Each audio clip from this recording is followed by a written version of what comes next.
نزول قرآن دو طرح سے ہے، دو طرح سے قرآن نازل ہوا ہے، نزول دفعی اور نزول تدریجی۔ یہ اصطلاحیں میری بنائی بھی نہیں ہیں، یہ اساتذہ کی پیش کردہ مفاہیم ہے۔ نزول دفعی اور نزول تدریجی، انزال اور تنزیل، ابلاغ اور تبلیغ۔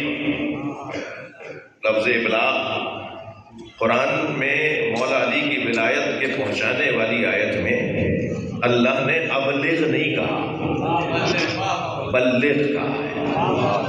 ممکن ہے کوئی کہے کیا فرق ہے بھائی؟ بہت بڑا فرق ہے، زمین تا آسمان فرق ہے۔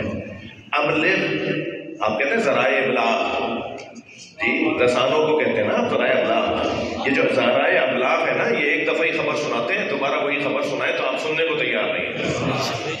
ابلاغ کا مطلب ہے ایک دفعہ خبر پہنچانا، اور تبلیغ کا مطلب ہے بار بار خبر پہنچانا۔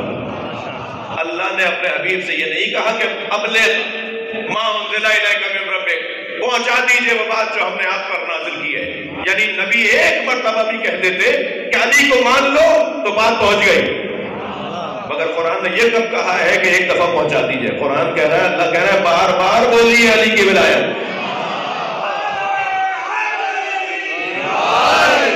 لفظ تبلیغ ہے، مسلسل ہے، مسلسل ہے۔